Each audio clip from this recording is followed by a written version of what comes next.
So let's talk about it. The real reason that you struggle with boundaries and how to fix it. First, welcome back to my channel because we are going to be talking about how to get back to peace every day. And so I want you to think about if you've ever felt like setting a boundary means that you're mean or too much or feel like you're going to lose people. Know that you were not alone because a lot of us feel this way. And trust me that I've been there as well. I talk to women every day who's been there when we struggle with so much of the people pleasing that we're not allowing ourselves to fully show up as our authentic selves. And I want that for you because boundaries feel really hard to set. And how do you do it without guilt? How do you actually protect your peace without explaining your whole life story every time? And so if you resonate with what I'm saying, make sure to drop heart in the comments. Make sure to share with someone you know so we can all learn just how to avoid that awkward conversation because a lot of times we try to avoid it so we don't allow ourselves to do what we need. So I'm Samantha, therapist and authentic relationship expert, and help women, especially women of color, professional women of color, to heal after toxic relationships, build self-trust and live authentically, and get back to peace every day. So let's get into it. And so what I first want to do is I want us to allow ourselves to be able to really go deep into the emotional why we do what we do. And so I want to be honest here. Most of us didn't grow up with having healthy boundaries. We saw two extremes out of the times, either people pleasing to survive or hard walls with no emotional safety. A lot of us didn't have that in between of everything. And if you came from a space where love was tied to performance or availability, like that in itself, boundaries can feel like rejection. And so there was a time when I felt anxiety when saying no, especially with just in my people pleasing era at the time, even to little things like my stomach would knot up just thinking about it. Like, just why? Because I've been taught that love equals sacrifice. And if I wasn't sacrificing, I wasn't worthy in that survival mode and not self love. You might resonate with what I'm saying here. And so I want you to be able to really recognize the high cost of you not having boundaries. Because let's be able to break down what happens when you don't set boundaries.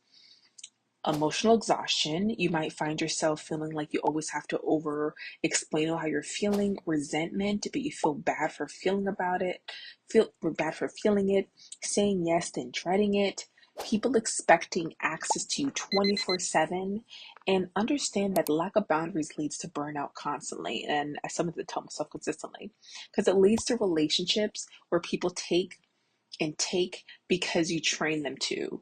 And we don't really talk about that because not because they're bad people, but because you didn't teach them how to love you correctly, right? And so understand that you're having these feelings of emotional exhaustion, resentment, frustration is because the boundaries being placed on you.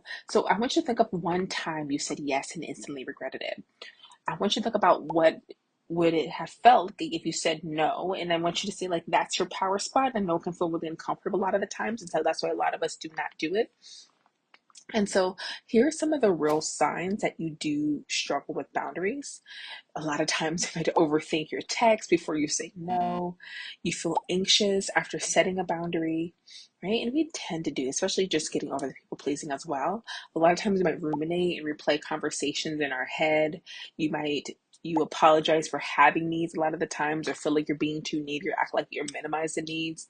And understand, if you're writing a novel to say no, that's your sign. Understand that I know that no can feel a lot for a lot of people. So we got to give tools on how to be able to say no and allow yourself to be able to feel that you can be able to show it in different ways, right? Of something of, that doesn't work for me today, or can we do it next time? And there's also things that you can do. So give me some practical tips with that. First, I want you to validate yourself because before you say anything to them, I need you to say it to you. Like, I have a right to my peace. Get grounded in the truth that you're standing on because boundaries doesn't make you mean. They make you very clear exactly what you want. And that's the most loving thing that you can do. I talk a lot about this on my podcast, Beyond You with Samantha, because we have to really understand this. So I want you to get back to you. If you don't know what to say, buy time, let me get back to you, or give me 30 minutes. I want you to be able to stop reacting based off of guilt and just be there for you. And so also with having a script as well. So something like, I'm not available for that, for thank you for thinking of me, or something like that doesn't work for me. How about next Saturday? Like, you can be able to use different things to be able to help yourself, or maybe something like, I need some time before I commit to this. Buy yourself some time to keep doing it that way. And so an example is whenever a friend asks me, can you help me again? You don't have to make an excuse. You can say something like, I'm tapped out right now, but I hope it goes well. Like, you can be able to give it back to them if it's something you're not able to do. And that's it, period. You don't have to do any follow up, has to be any guilt, because a lot of times guilt kind of put yourself in a category of what's good and what's bad. It's just what it is. And so I really want you to be able to practice this week of being able to just show up for yourself. And as we get my quick thoughts on this, because I know that a lot of people ask me questions when it comes to boundaries.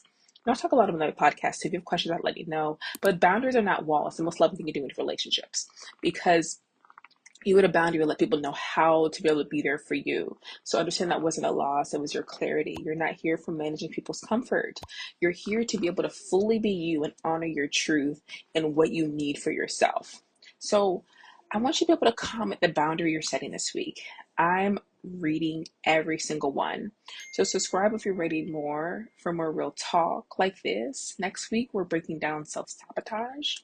And I think that we talked about this in my last episode as well, of like the things that we do to self-sabotage and why we don't allow ourselves to be happy. So make sure to check that out.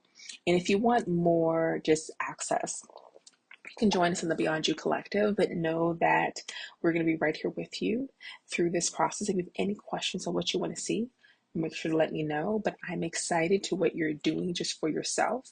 Understand that boundaries, remember, is the most loving thing that you can do for yourself. Like, you're letting someone know, to be a part of my life, this is what I need. And I want you to be able to show up for you, because it matters. You matter. Your voice matters. And I think we don't allow us to take time to really think about how much we need to make sure that is known. So if you have any more questions for me, make sure to let me know down in the comments, and I'll see you next time.